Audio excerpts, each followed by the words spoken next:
प्रबोधन बहुउद्देशीय संस्था आयोजित जागतिक महिला दिनानिमित्त आयोजित राज्यस्तरीय ऑनलाईन वक्तृत्व स्पर्धेसाठी मी सौ प्रिया गौरव भांबुरे राहणार नाशिक येथून आपल्या समोर माझे हे छोटंसं वक्तृत्व सादर करते आहे। मैत्रिणींनो, जेव्हापासून आपल्याला समजायला लागतं तेव्हापासून आपण कोणत्या तरी व्यक्तीचा आदर्श डोळ्यापुढे ठेवून त्याप्रमाणे आपलं ध्येय साध्य करण्याचा प्रयत्न करीत असतो। पण तरी सुद्धा प्रत्येक व्यक्ती ही वेगळी असते हे आपल्याला विसरून चालणार नाही। त्यामुळे आधी स्वतःतले चांगले गुण ओळखून त्याप्रमाणे आपण आपलं ध्येय हे प्रस्थापित केलं पाहिजे असं मला तरी वाटतं। आणि ते ध्येय साध्य करताना अपार कष्टाची तयारी ठेवावी, कारण जर आपण कष्ट केले तर ध्येय कोणतं पण असो यश नक्की चालत येतं, हो ना।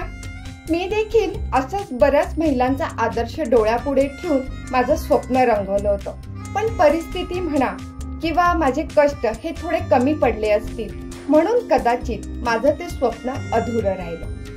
पण आज मुलीच्या रूपात ते स्वप्न मी परत जगायला सुरुवात केली, ती झाली आणि जणू माझं स्वप्नच परत मला मिळालं असं मला वाटतं।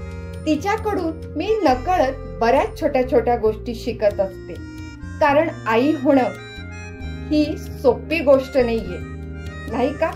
आपल्या वेळा बदलतात, आपल्याला चिडचिड होते, राग येतो, कुठेतरी आपलं स्वतःचं विसरून आपल्याला त्या बाळासाठी जगायचं असतं। पण ते बाळ नकळत आपल्याला खूप काही शिकवून जातं। माझी लेक सुद्धा मला बऱ्याच गोष्टी शिकवून जाते, हो।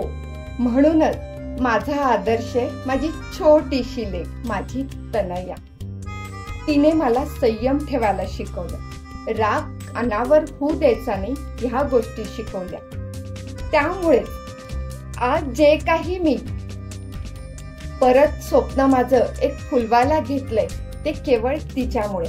हे सगळ्या गोष्टीचं क्रेडिट मी माझ्या मुलीला देते आणि माझा आदर्श माझी मुलगी आहे हे अभिमानाने सांगते।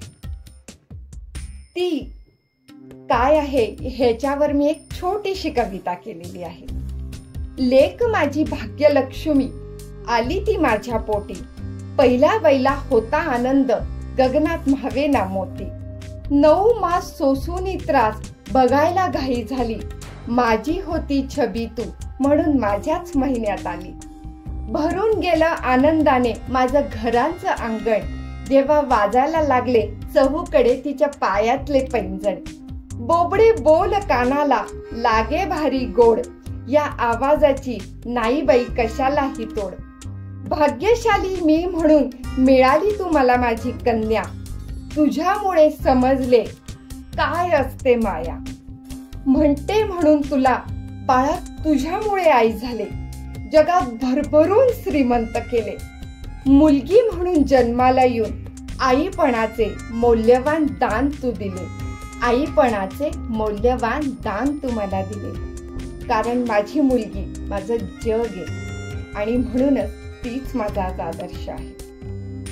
धन्यवाद। तर मित्रांनो, जागतिक महिला दिनानिमित्त राबवला जाणारा हा उपक्रम आणि या स्पर्धकाचा व्हिडिओ तुम्हाला कसा वाटला नक्कीच तुमची प्रतिक्रिया आम्हाला कळवा आणि तुमच्या आवडत्या स्पर्धकाला विजेता बनवण्यासाठी या व्हिडिओला जास्तीत जास्त शेअर करा, लाईक करा आणि कमेंट करा। धन्यवाद। प्रबोधन बहुउद्देशीय संस्थेच्या सामाजिक उपक्रमांच्या प्रत्येक अपडेटसाठी प्रबोधन या YouTube चॅनलला सबस्क्राईब करा।